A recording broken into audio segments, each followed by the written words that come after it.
Number 15, Old Friend with New Relationship Goals by Dr. Shreya Pandey, who was earlier at the Nehru Memorial Museum and Library as a fellow. Uh, she has had experience in teaching at various universities, Delhi University, Ranchi University, Central University of Jharkhand. Her PhD is from the European Studies Center at Jawaharlal Nehru University. She's done considerable work on EU-India cooperation as part of projects sponsored by the European Commission.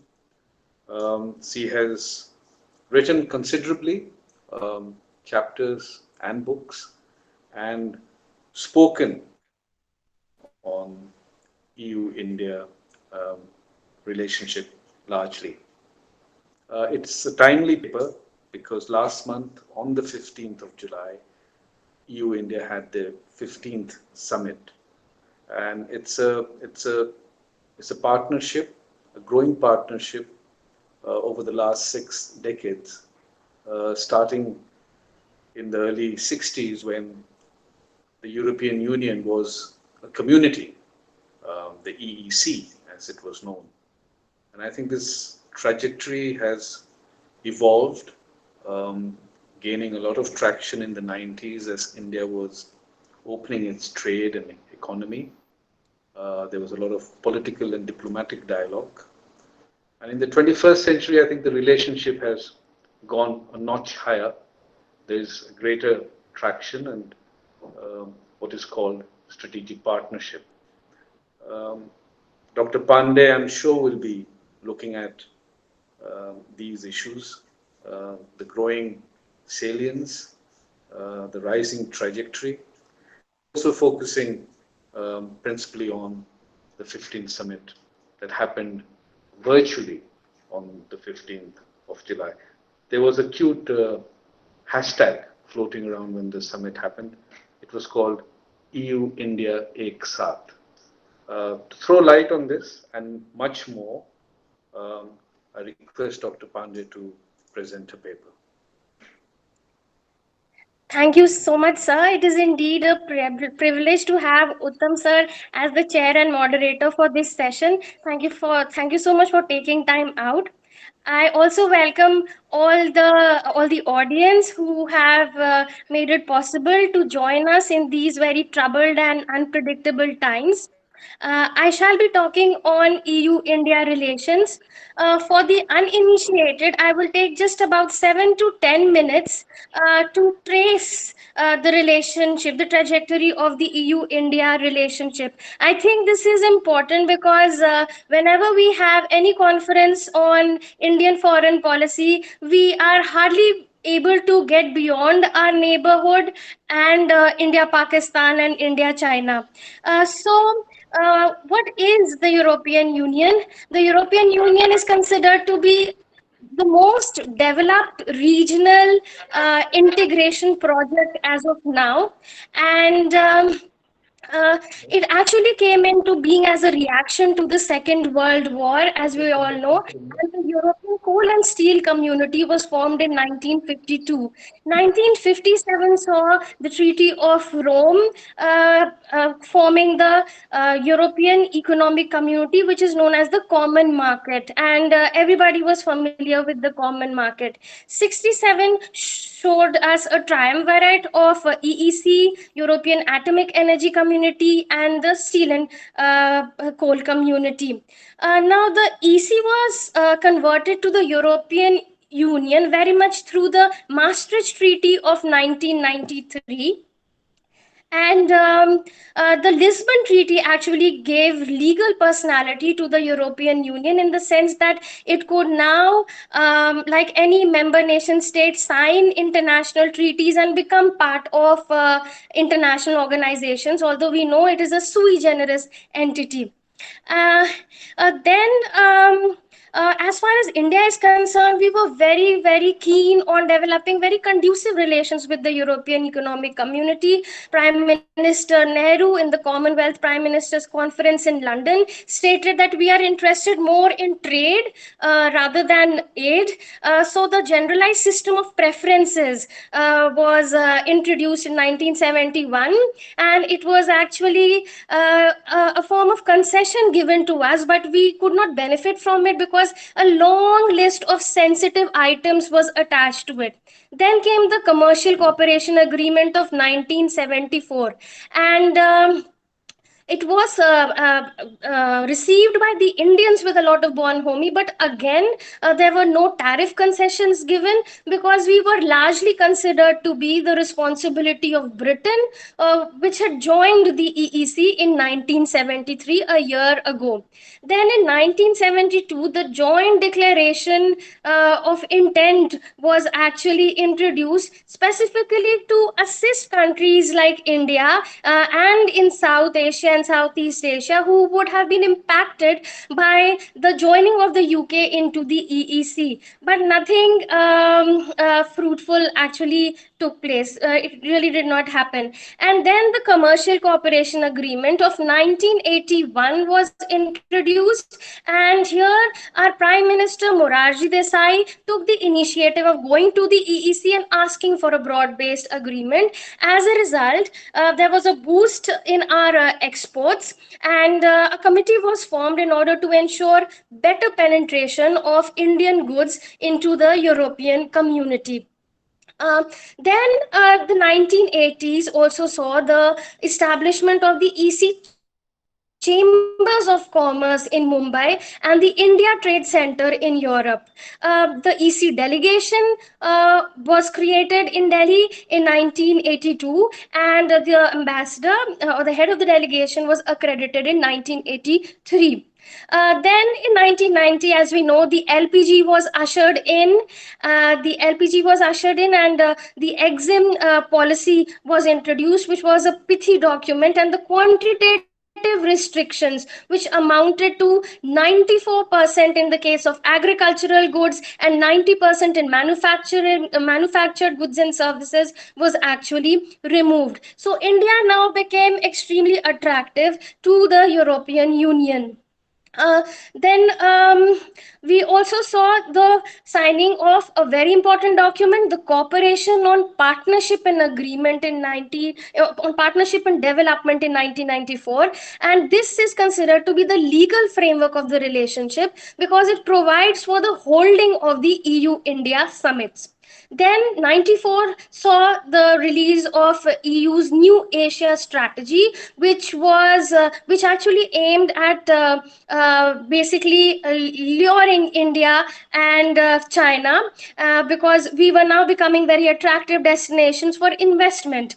Then the Asia Europe meeting process was formed in 1996, and the EU also came up with a very interesting document called the EU India Enhanced Partnership Document in 1996, which talked about the democratic credentials, the economic growth that was happening in India, and our cultural diversity. But they were also mindful of the fact that although India was growing at a rate of 5.5%, there were the other Southeast Asian countries that were growing at the rate of 10% or more. Then in 1999, the nuclear tests were conducted by India, and European Union had a very mild response to it. They simply stated that we are concerned about the emitted dangers in South Asia, and we would prefer that India signs the non-proliferation treaty. Uh, then the euro was launched in 1999, and the largest cash change over in history took place in 2002. And as we know, euro is the second largest currency in circulation. About 340 million people use it, and India has also shown faith in the currency, and therefore we have a foreign currency assets in euros, a portion of it. So, 1999 saw the introduction of the euro, and in 2000, the first EU-India summit took place. The Indian side was represented by Prime Minister Atal Bihari Vajpayee, who went to Portugal, and this was the first visit after the Portuguese colonial rule in Goa. So we showed them that we have moved ahead. An agenda for action was adopted and the framework for EU-India relations was broadened. The second summit saw condemnation of the terrorist attack on the Indian Parliament that happened in 2001. Then, very importantly, the relationship was taken to another level, to the level of the strategic partnership in 2004. And as we know, the strategic partnership is considered to be the bedrock of the relationship. Then, in consequent summits, we see supporting documents being adopted one after the other in order to strengthen this EU-India strategic partnership. So, in the sixth summit, a joint action plan was adopted. In the eighth summit, a country strategic paper 2007-2010 was adopted. In the ninth summit, a revised joint action plan was adopted.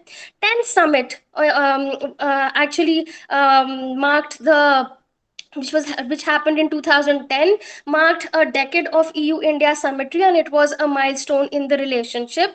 By the time when we came to the 12th summit, we were still negotiating on the EU India FTA. The negotiations had started in 2007. The negotiations continued till 2013, but then we were not able to reach a conclusive end, a favorable agreement. And then there was a hiatus of 4 years, and the EU India summit did not take place. This was because of an incident involving the alleged shooting of two Indian fishermen by the Italian Marines, and therefore this huge hiatus. India was keen on holding of the summit in 2015. Prime Minister in 2015, the Indian side thought made attempts so that the summit takes place, but Federica Mogherini, who was of Italian descent, she somehow did not agree, and she was the foreign minister then. But then in 2016, the 13th EU India summit took place, and there had been a regime change, so to say, in India. Prime Minister Modi had won by a thumping majority, and so he represented India in the EU India summit. We see a distinct change of tenor and tone in the joint declaration, henceforth, because normally the earlier joint summits had a very set format of clubbing all the issues into bilateral, regional, and global issues. This was no more the case. This was no more the case from the 13th EU India summit onwards, and then a number of joint declarations on they were adopted, four of them in fact, on terrorism, on migration and mobility, on water partnership, and clean energy and climate. The 14th, and an agenda for action for 2020, again trying to bolster the EU India strategic partnership, was introduced. The 14th summit it happened in 2016, and it saw to the adoption of declarations on clean energy and climate, on counterterrorism, and smart and sustainable urbanization. Now, after giving a backdrop of all that has transpired, and of course you can come back to me since I've rushed through some of them in the Q&A. Now we would come back to the 15th summit that happened just 3 weeks back on 15th July of this year. This took place in a virtual format, of course, because of the COVID-19 pandemic, and the two sides got together in in a very conducive atmosphere. The Indian side was represented by Prime Minister Modi, while the EU side was represented by the European Council President. Charles Michel, who also happens to be the former Belgian Prime Minister, and the European Commission President Ursula von der Leyen, who is also the former German Defense Minister, joined for the deliberations. Now, the first thing that they obviously alluded to was that the in India EU strategic partnership should be strengthened on the basis of the shared values of freedom, democracy, human rights, and rule of law. Now, this has been reiterated time and again by the two partners, but it seems to be most important at this critical juncture. They also stated that they would work towards pursuing multilateralism with UN and WTO at the core of the framework. Now, this makes perfect sense because the edifice of the international economic and political order, which has been kept intact as a result of the United Nations and the Bretton Woods institution, is under a considerable duress if it is not crumbling. And surprisingly, the chief architect and the sponsor of the United Nations is actually taking a back seat. And China, in fact, is not actually adopting an isolationist stand. It is getting more and more enmeshed into what the United Nations is actually doing, and therefore the funding by China has increased from 1% in 2000 to 12% in 2018, and it is also in charge of four specialized agencies out of the 12 agencies in all, while the United States is in charge of just one specialized agency. So obviously this makes perfect sense for powers, and the popular discourse now is that the middling powers such as Germany, Japan, Italy, Indonesia, Germany, Japan, India, and Indonesia, as well as responsible powers such as European Union, should actually come forth and do everything that it takes to bolster this international economic and political framework. Then the two sides were very clear and very distinctly put forth the vision and the goals that they seek to achieve in the near future.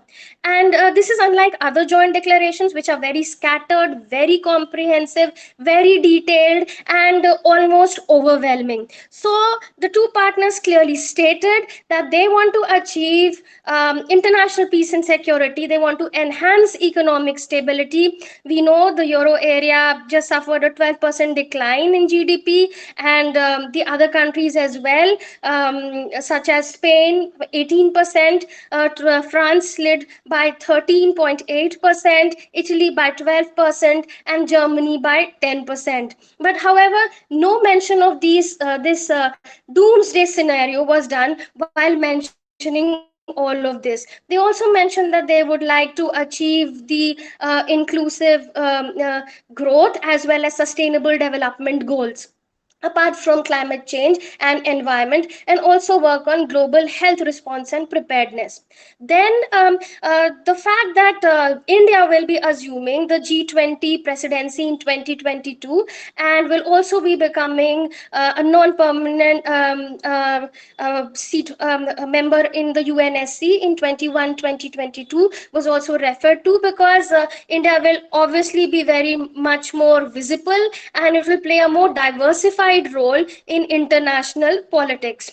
Then the two partners came to the reality that we are facing, which is of the COVID-19 pandemic, and they stated that the two sides would work for protection of lives, for mitigating the socio-economic consequences of this disaster. They would also ensure prompt sharing of information and transparent sharing of information, and also call for better international supervision of such pandemics by means of taking help from organizations such as WHO.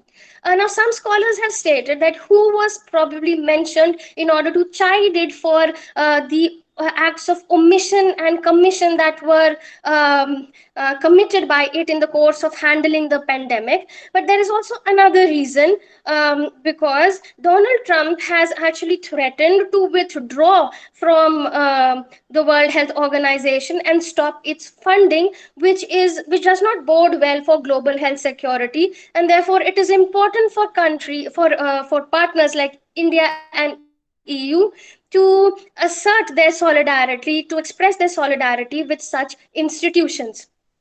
The two sides also they've gone forth and stated that they would share their competencies, their capacities, their strengths and experience in manufacturing of pharmaceuticals and vaccines, as well as take care of uh, uh, the diagnostics and treatment and R&D in the health sector.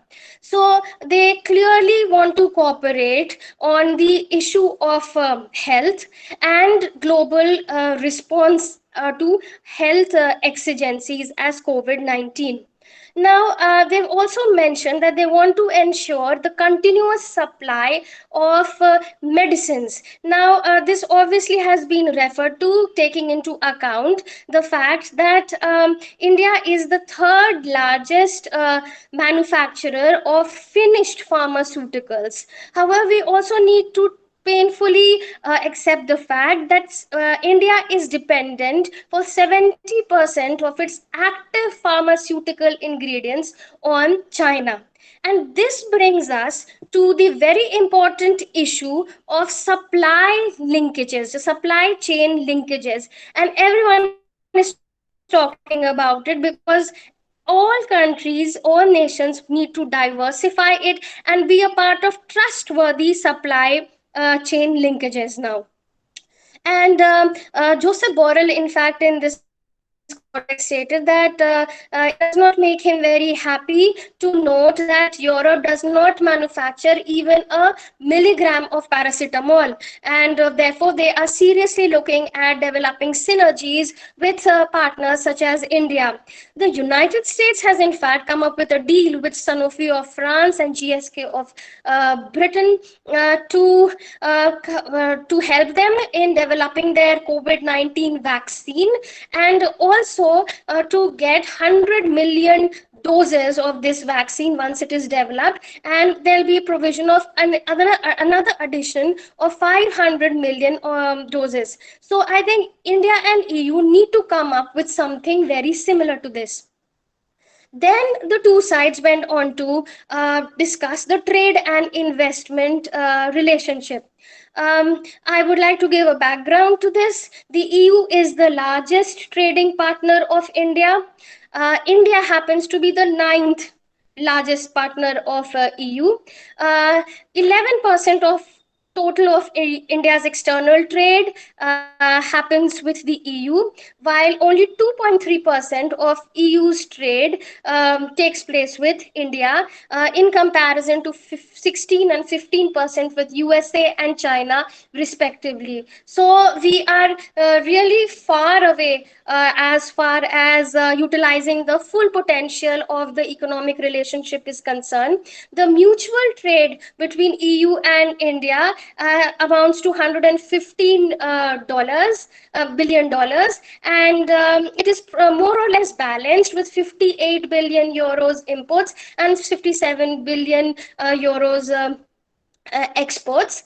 And EU also happens to be the largest source of FDI for India, UK being the largest contributor with 25 billion, followed by Netherlands 23 billion, and then Germany 10 billion, and France 7 billion euros. And 6,000 European companies are actually operating in India, and they have provided 1.7 jobs indirectly and 5,000 jobs directly to Indians. Indian companies have invested 70 billion euros in the EU, while the EU companies have invested about 90 billion euros. So we see that more or less the trade is balanced. However, the scale is very, very low, and that is what needs to be utilized. This is something that EU and India are trying to achieve. So now, what does the document say? What does the joint declaration say about trade and investment? They simply state that the trade and investment relationship will be utilized and the full potential will be unleashed in the post COVID-19 recovery phase, and a balanced, mutually beneficial and ambitious trade and investment agreement shall be arrived at in due course. They also talk about opening up of markets, providing of level playing field, and then interestingly they talk about fostering progress on the trade and investment agreements. So they are not mentioning EU India FTA or just one agreement anymore. They want, as far as possible, synergies to be developed in different sectors of the economy. And for this, in order to facilitate this, a high level trade group at the ministerial level has been constituted in order to remove trade irritants, help to provide a conducive atmosphere in both sides on both sides, and then also to look at the very critical supply chain linkages. Then the two partners also express their solidarity in the World Trade Organization as the rule based multilateral economic framework that should be adhered to in order to create a sustainable and socially just and resource efficient economy. Now they're referring to the WTO, not in rhetoric, because WTO has been approached by both EU and India on numerous occasions for resolution of economic disputes. As recent as as recent as in June, in the month of June, India dragged EU and UK to WTO along with 10 other countries, and they all belong to different sides of the fence, so to say. So China, Russia, India, US, Canada, and five other countries approached the WTO and asked them for compensation to be demanded from these two, from UK and EU, because they had been forcing these countries to import goods at a specific quantity at very low or almost zero duty. And this was leading to losses in the agricultural, industrial, and processed farm produce of these countries. So EU and India they actually pursue multilateralism in practice as well. And then they also refer to G20 action plan, which talks about extending help to vulnerable countries and economic growth, economic governance, and debt sustainability, keeping in mind, of course, that India is going to assume presidency of G20 in 2022. Then they come to the very interesting topic of connectivity, and they describe connectivity, the issue of connectivity, very vividly. According to them, the connectivity project should be comprehensive, they should be visible, inclusive, rule based, and transparent. And all these endeavors should also be environmentally, financially, and ethically sustainable. So they also mention that a concrete connectivity partnership should be established between India as well as EU, and they mention developing synergies with countries of the Indo-Pacific. Now we of course know who are they hinting at. EU definitely wants to make its presence felt in the South China Sea, in Indo-Pacific. Of course, it is under no illusion that they can really dominate that area. But then, when they see what is happening to them in Europe, they think that this should happen. The trains that are coming in as a result of the Chinese penetration into their markets and ports and infrastructure is definitely alarming to them. Then the two sides were very appreciative of the European Investment Bank, which is going to make a 500 million euro investment in the projects in India. And after this, the two sides go on to talk about sustainable modernization. This is a very pet project of our Prime Minister, and EU and India have been collaborating on various issues or at various levels. On in this issue area. So how do they intend to bring about sustainable modernization? By making technological leaps which can happen in India. We don't have to go through the entire process. We have to ensure resource efficiency and circular economy, not rely too much on primary sources, and just break this cycle of non-toxic materials, toxic materials being used, and go for non-toxic materials. And then they also insist on the greater usage of the ICT to promote good and best practices, such as getting rid of litter, plastic litter, marine litter, air pollution, and water issues. They also said that they would promote research and development in these areas. They also mentioned the International Thermonuclear Energy Reactor project, which basically is simulating the energy produced by the sun. And 45% of the funding of this project is done by EU, which is the host country, while 9% each is being given by other countries. Prime Minister Modi last week lauded the achievements of the Indian scientists in this regard, because they were assembling a very important nuclear fusion device.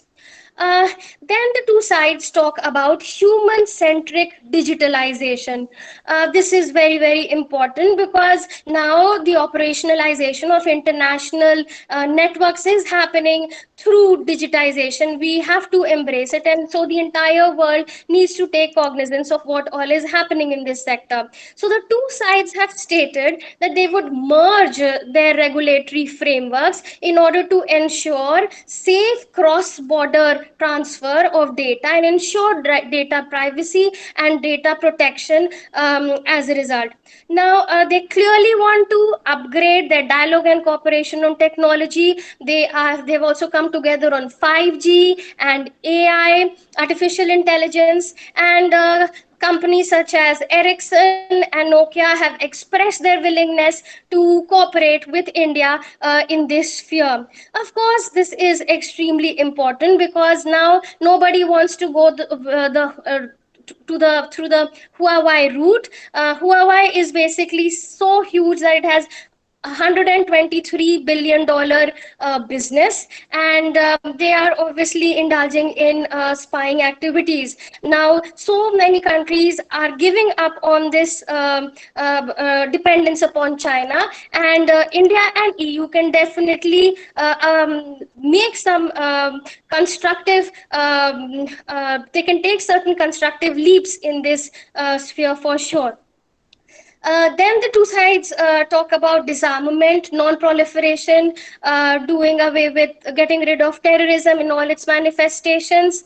Then they were very happy with the Europol and CBI coming together to combat organized crime and terrorism. And then, very importantly, they state that the safety and stability of the Indian Ocean is of utmost importance. Now, why do they do that? Why do they say so? Because 40% of our EU-India trade, all the material that it goes through this particular route. So we want to ensure the safety and stability of the Indian Ocean. Then they refer to the cyberspace and state that an open, secure, and safe cyberspace should be ensured, and they also encourage global cyber resilience.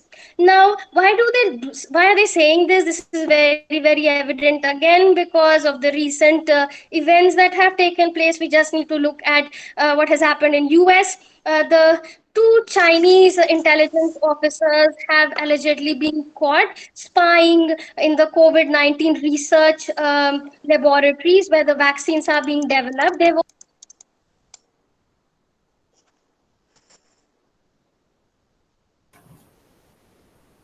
Madam, please unmute yourself. You are It muted. is being muted. It's unmuted. Your speaker is muted.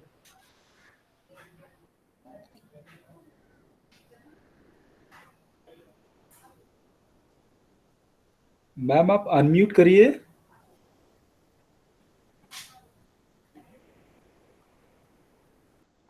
Yes, yes, it's okay. Oh, yeah. How long did was I not audible? Now it's okay. Okay. Around 30 seconds. So where was I? Yes. So There was this.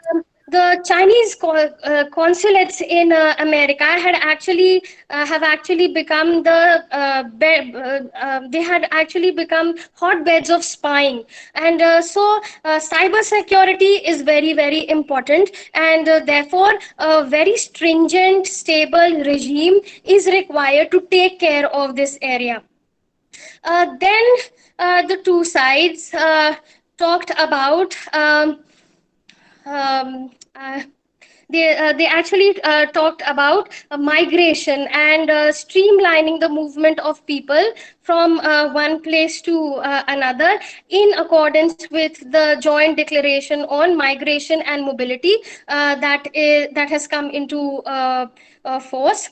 And they also encourage educational and cultural cooperation. They recently yesterday, in fact, it was published in the Deccan Herald that 130 students from India have made it to the Erasmus Mundus joint master's program, and this is the largest contingent from any country. And this event has actually been celebrated in the virtual format by the EC delegation.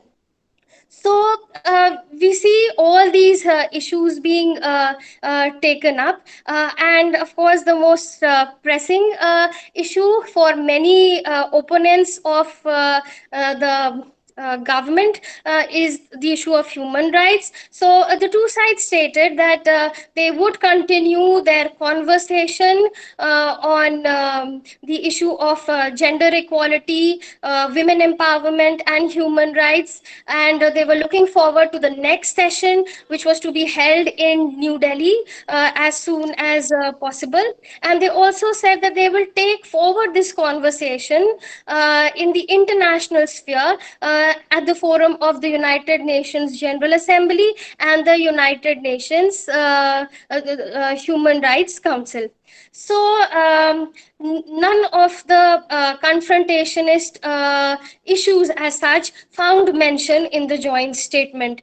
Even in the press briefing, the two partners, in fact, the European Council president stated that China is indeed a very important partner, and they rely on the fact that the political channel and efforts to maintaining security are being taken by both sides in the context of the recent standoff that happened between India and China. Then the two sides, of course, expressed their willingness to meet yet again for the next summit next year, and a roadmap 2025 on the EU-India strategic partnership was actually adopted. Now, this document is basically the summation of all the ideas and all the issues that we just discussed.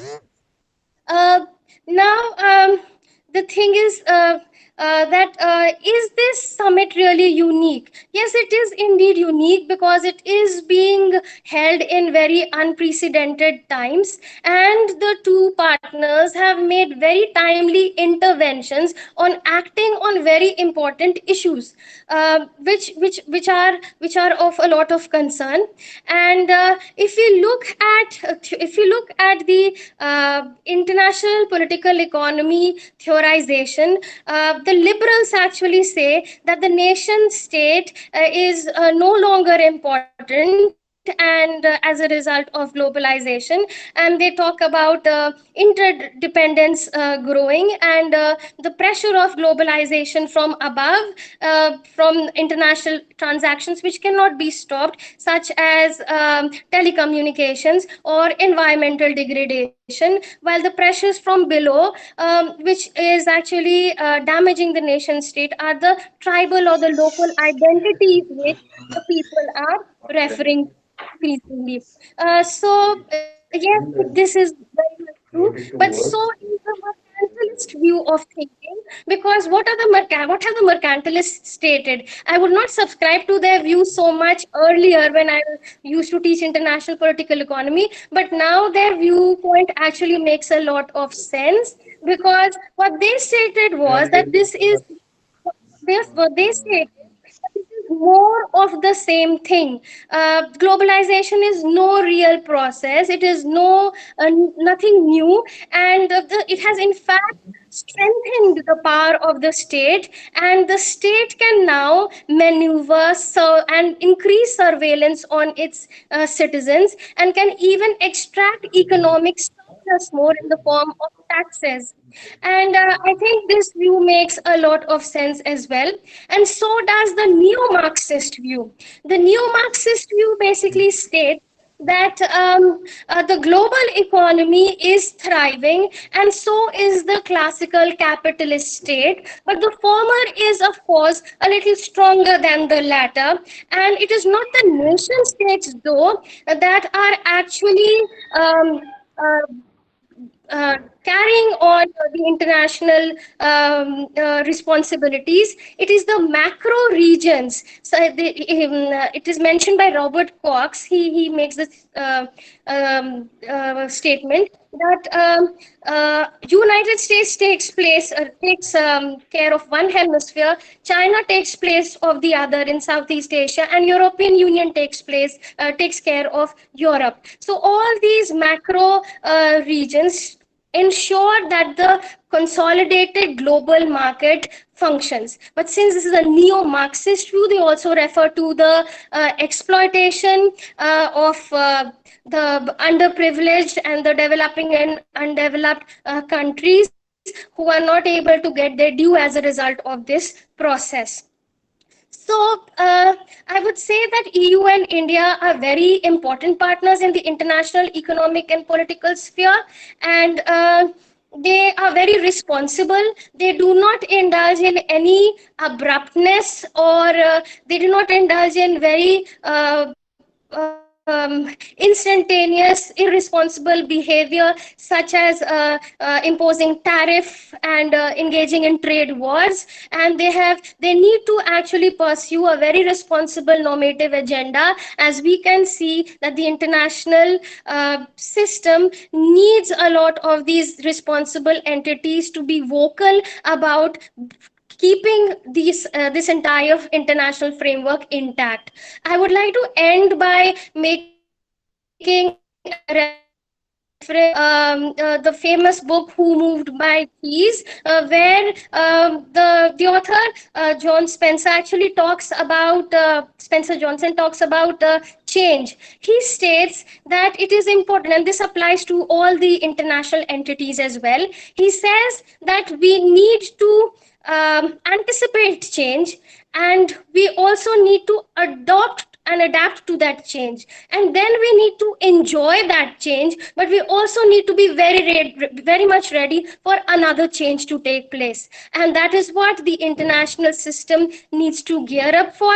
And I think EU and India are doing a commendable job of coming together, of creating an atmosphere through this joint declaration of positivity, where the two should find every every possible synergy to cooperate and make things better.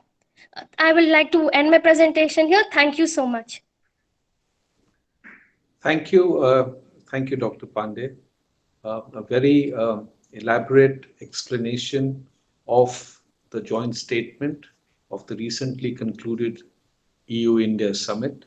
I think you underlined the fact very strongly that the two are responsible entities, And I think that is a fundamental understanding of how the two are seen as equal partners in various spheres of cooperation. You brought out the essential features, you brought out the evolutionary and evolving trajectory of the relationship.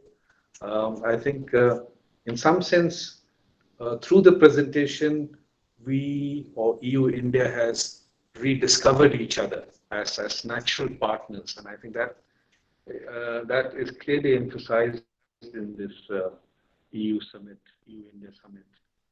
There is a great deal of substance. There is areas of uh, um, practical cooperation. I think one of the areas which probably you've not highlighted, I think, are in the areas of climate change mitigation and sustainable development goals. Um, Both Yes, sir. EU and India have sustainable Yes, sir. development goals as targets and Yes, something to be achieved in the near future by 2030. Also in the water sector, I think there's been a great initiation, great drive to look at the rivers in the European landscape and also the rivers of India and South Asia and bring in some new energy based on new innovation and technology. I think there are great areas of cooperation. And in many yes, sir. sense, the 15th summit um, had a lot of substance in it, which you highlighted quite clearly. I think one area which we should note and is an area where we have to constantly re-emphasize is on the healthcare sector. And there's been statements in this summit about, especially about the affordability and accessibility of vaccines in the very near future, especially with the pandemics going on. So, yes, thank you very much, Dr. Pandey, for elaborate presentation. I open this web seminar to questions from the participants. Hello, ma'am. Hello. Yes. Do you think the current Rajneesh? hostile policies would affect uh, Rajneesh? India? Mhm. Hello. Hello. Yeah. Do Yes. do you think the current hostile policies of the government would affect India EU relationships? Uh, you said which current policies of the government? Like CA, NRC, it might be the abrogation of Article 370. Would it Yeah, affect yeah, yeah. India EU relationships? Yeah. See, the first thing, thank you for your question. Um, See, whenever we talk about EU India, whenever we begin talking about EU India, the very uh, pitiable thing that happens is that we actually lose focus about stressing upon about looking at what EU and India can do together. It suddenly becomes only the issue of human rights that some suddenly crop up, and then they seem to jeopardize the partnership as well as the equation. But nevertheless, we are extremely transparent about these issues. The European Union as well as India has stated time and again that there is no issue related to human rights which the Amnesty International or Human Rights Watch or any NGO has taken up, which has not been previously taken up by any Indian journalist or citizen or NGO. And we are very open about this, and therefore, dialogues regarding Kashmir or the Gujarat riots have helped to dispel a lot of confrontationist attitudes that took place. In fact, as you mentioned, the abrogation of Article 370, 27 members of the European Parliament came to Kashmir, and they chose to look for themselves as to what the situation was like. They went back, and six resolutions were tabled, and the discussion took place. We, of course, stated that this is our internal, this is an internal affair, but then India did not stop them from coming. We did not put any barricades. We facilitated their travel, and the members of European Parliament were very gracious to accept to state that they are here in India on their personal in their personal capacity, and not as members of European Parliament. And you know what? When the press briefing took place and two Indian journalists were asked to to pose questions, they simply asked about these issues, these very acts. And the European Council President and the European Commission President basically stated, it was the European Council President actually who stated that we have faith and belief in the international institutions, and in fact there is a legal assessment being made by the Supreme Court of these acts, and they have complete faith in our democratic credentials, and they will see how the rule of law actually proceeds. So I think we are very sorted in terms of such issues. And sir, if I could comment on the climate change, if there are no further questions. Sure. Yes, sir. Uh, sir, as far as the climate change is concerned, the two sides actually refer to it as a generational challenge. And so the leaders know that there are not any quick gains, or they are not going to become instantly popular as a result of taking these initiatives. These are long term strategic objectives that are to be attained. In fact, Prime Minister Modi, he actually stated that EU India require an action oriented they actually require an action oriented program which should be achieved within a stipulated time framework. But then he also insists on climate change to be taken very, very seriously, and therefore the two sides stated and reinstated their commitment to the Paris Agreement, and a global stock taking would take place in 2023, and this would probably lead to enhanced contribution by nations. The two sides are actually working very creatively on a number of initiatives. If I name them, it will actually be amply clear as to what work they are exactly doing. So they are working under the International Solar Alliance on renewable energy. They are also working on an international platform for sustainable finance. They are working for industrial transition under the aegis of UN. They have also come up with a very ambitious biodiversity protection program, and they intend to come up with a chemicals and waste management program in the next conference that shall be held in UN in Bonn, where they have a very impressive building.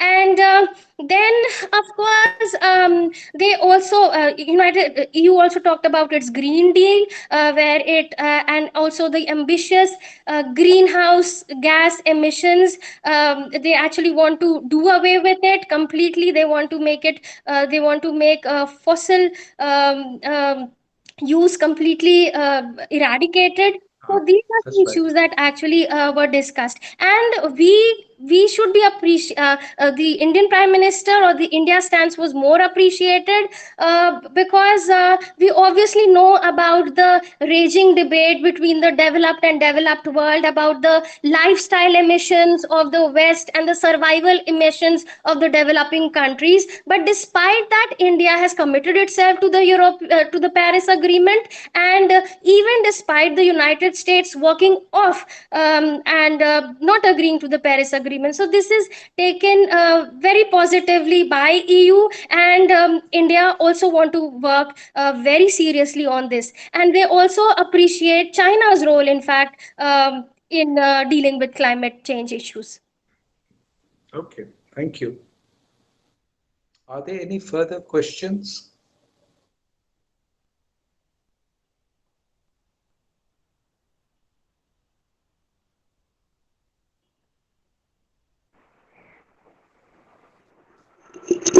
Hello. Yes.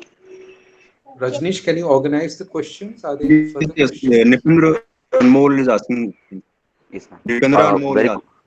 Yes. Good evening, ma'am. So shall we Uh, conclude? my question is, will the degrading economic condition of the EU would lead to further disintegration of European Union? Uh, I don't think so. EU is a very robust economic entity, and everyone has their problems. Everyone has to put its house in order, and we learn from our experiences. And I think this summit was a time when, it was a sobering experience for many of the countries, more for EU than for India, because the pandemic had set in earlier in Europe then, and they are now much more organized and much more prepared to deal with it. Similarly,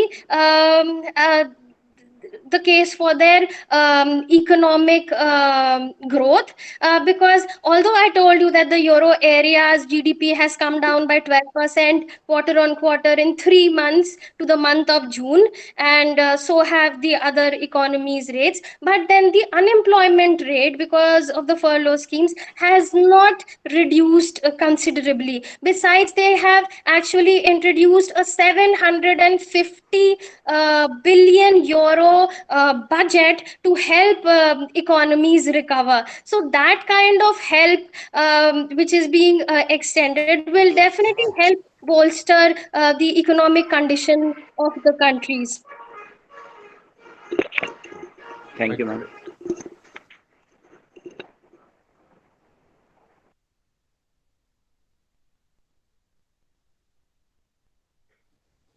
Any further questions?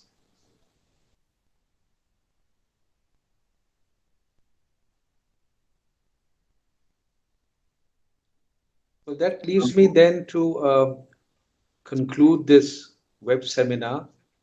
Um, Thank you, Shreya, Dr. Shreya Pandey, for your presentation on a topic which can't get topical than this. It's a topic which arouses great interest. It's a topic which is of great significance in the very near future. Cooperation, equal partnership, strategic alignments. These are new ways of dealing with the world. I think we all have to agree finally that to resolve and solve problems, one has to cooperate and Excuse me. think in terms of partnerships. So thank you very much, Dr. Pandey, for your presentation. We look forward to your writings, your further talks on this subject. Thank you And so much, thank sir. you, the participants, for being with us. Thank you very much.